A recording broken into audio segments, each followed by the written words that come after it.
Hello everyone, I'm Hanrui. This is about combinatorial scale rental and online by part matching to very cute problems and the solution. And it's a joint work with my advisor, Vincent Conitzer. So what's combinatorial scale rental? Here's an example. A business analyst's job involves two software products, Excel and PowerPoint. Tasks arrive over time for this analyst to deal with. Each of the tasks may require either or both of the two products. Now, in order to finish all these tasks, the analyst may choose to rent or buy any combination of the products. And the key point here is that purchased products cannot be returned. So you can't say, okay, now I don't want Excel, I want to return it and get my money back. That's impossible. And another thing is that you get discounts when you rent or buy both products together. So for example, you pay $30 for Excel and $30 for PowerPoint if you buy each of them, or either of them. But if you want to buy both, you pay only $50. And similarly for renting, you pay $10 per task for Excel and $10 per task for PowerPoint, but $15 per task for both. Now, the first task arrives, which requires Excel. So you decide to rent Excel and pay $10. And the second task arrives, which requires both products.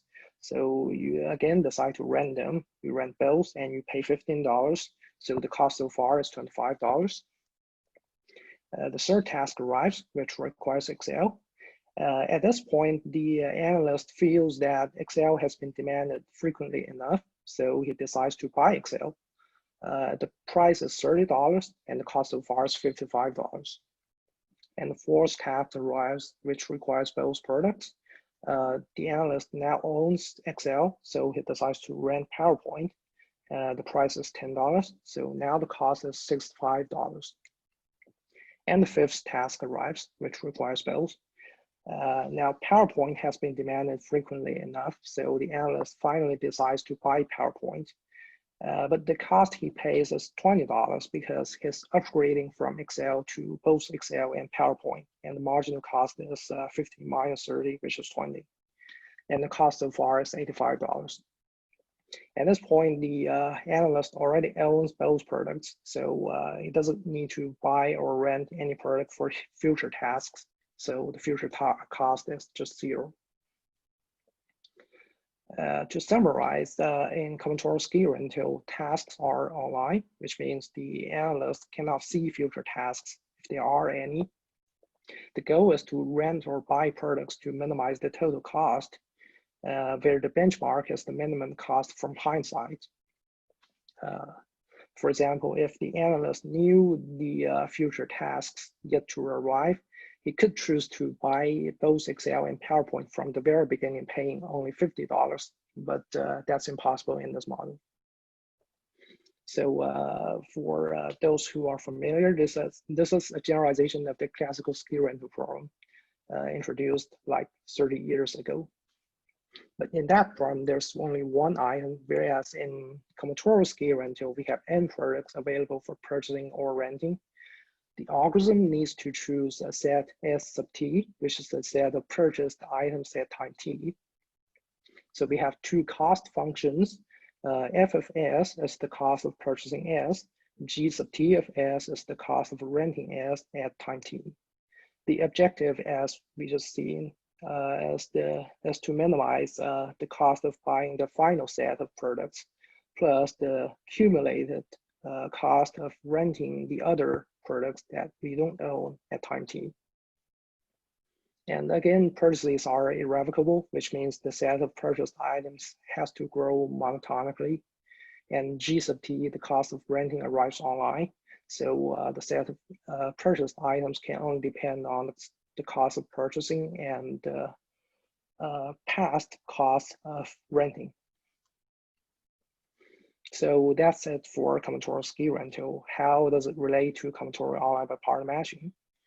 Okay, once you have a combinatorial optimization problem, the first thing you do is to write down the LP relaxation for that. And so we do that. We have a covering LP. We have two sets of variables. We have X of S, which is the probability of purchasing S, we have y sub t of s, which is the probability of renting s at time t.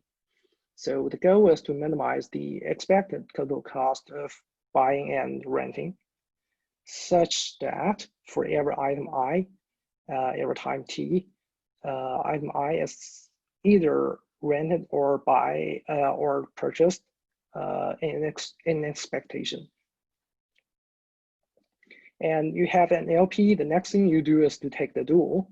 So the dual looks like this. It's a packing LP. It may not make sense at first, but let me explain. If you look at the LP in the right way, it turns out it can be interpreted as an online bipartite matching problem. We have n offline vertices, and at each time t, one online vertex arrives. The variables lambda sub ti is the fraction of the online vertex arriving at time t that is being matched to offline vertex I. So the objective here is to maximize the total fractional number of online vertices that is being matched, subject to two things. First is, let me get rid of this. So subject to two things. First thing is offline capacity constraints, which says for every set of items S, the total load of all offline vertices in S cannot exceed f of S. The other thing is online supply constraints, which say that for every set of items S and time t, the fraction of online vertex at time t that is being matched to offline vertices in S cannot exceed g sub t of S. Okay, here's an example. We have two offline vertices, 1 and 2.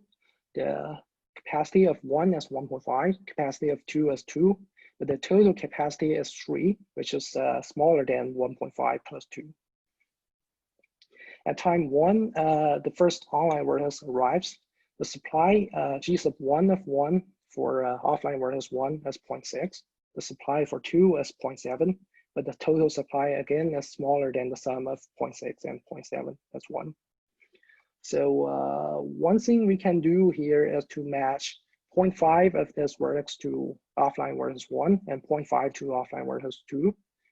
And after we do that, this online vertex is frozen. And at time 2, the second online vertex arrives. Now we have supply 1 for offline vertex 1 and supply 0 for offline vertex 2. So the only thing we can do is to match 1 to offline vertex 1. And the second online vertex is also frozen.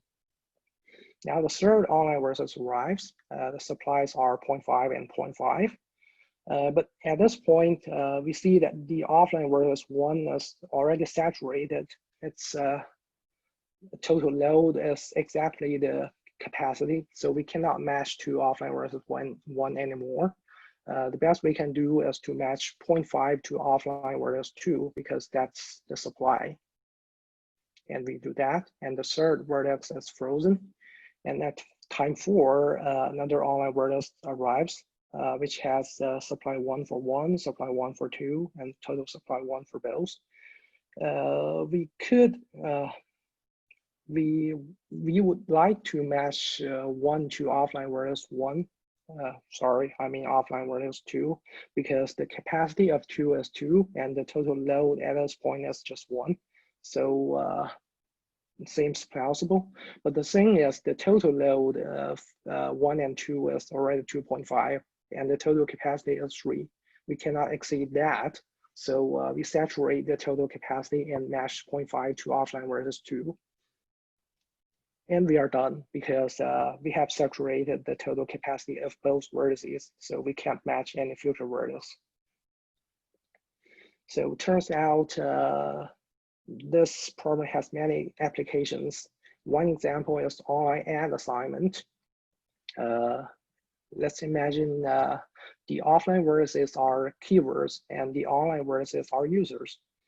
So the advertiser has a budget for keyword A, a different budget for keyword B, and the total budget for A and B, which may be smaller than the budgets for A and for B, right?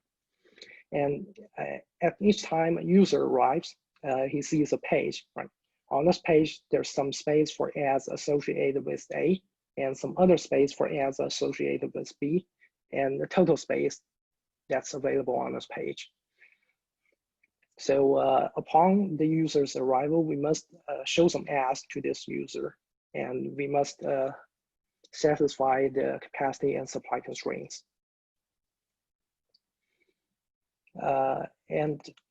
Turns out this problem is very general too, and it has many special cases that are pretty much well studied, including the unit capacity case, the arbitrary additive capacity case, and the polymatroid offline constraints case.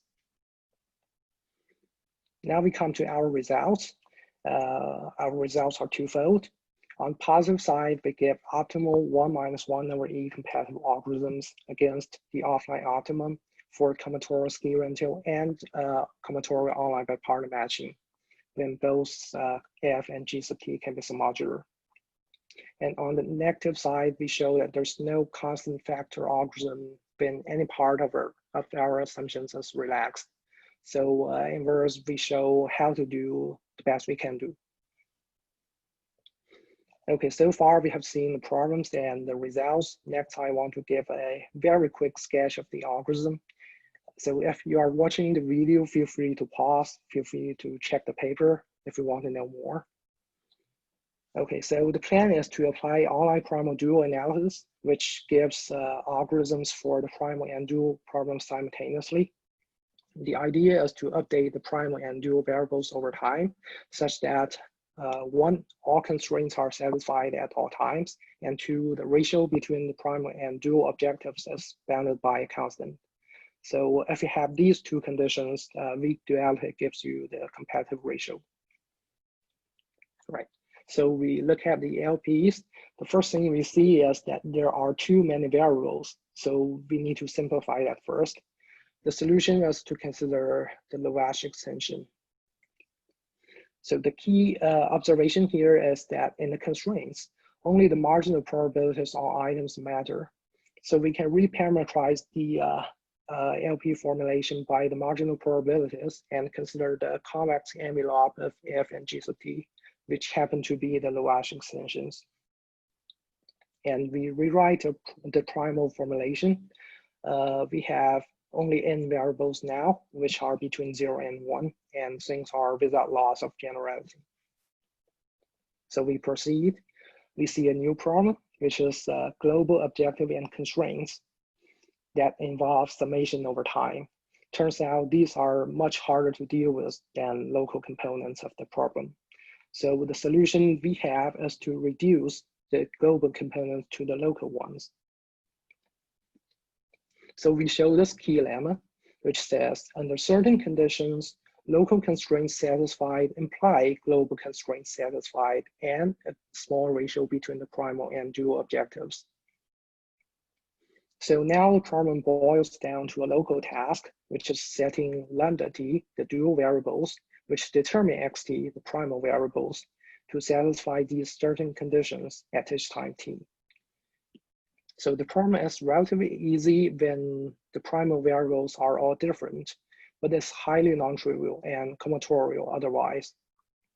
And the thing here is the hard case, the all different, not all different case, is not zero measure. So to solve the problem, you have to handle this case. Okay, so we are ready for the overall algorithm. Works like as follows. At time t, we compute the dual variables satisfying these conditions. The existence of these variables is guaranteed by some combinatorial arguments that are too complicated for me to present. Then we compute the primal variables based on the dual variables, which we can show are monotone. And then by the reduction lemma, we see that all primal and dual constraints are satisfied, and the ratio between the objectives is at most E over E minus 1. So both primal fractional solution and dual fractional solution are 1 minus 1 over E competitive. And the final step is to round the primal solution into a monotonically growing integral solution, which gives a randomized algorithm. That's it for the algorithm. Now I want to give an overview of the lower bounds. The lower bounds say that there's no constant factor algorithm if 1, the cost of purchasing is allowed to be XOS, which is slightly more general than some modular. 2, the cost of renting is allowed to be supermodular. Or 3, upgrading is not allowed, which means the price of purchasing S given S prime is FFS rather than FFS given S prime. So in verse, all our assumptions are necessary. And the key technical part here is a symmetrization technique for lower bounds with XOS functions. XOS functions are just pointwise maximum of additive functions, and each of these additive functions is a clause.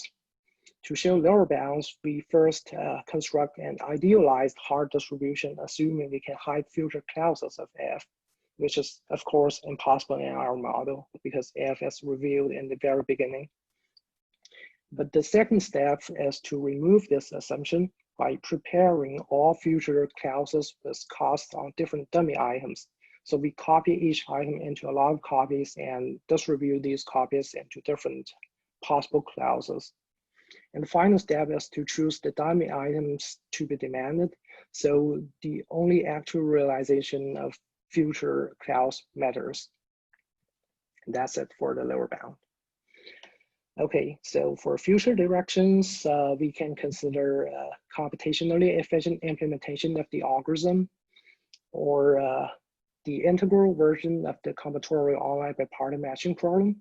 And I'd be very interested to see other applications of the combinatorial online primal dual analysis that we present, or the symmetrization technique for lower bounds with XOS functions. Thanks for your attention, and if I have time, I'll take questions.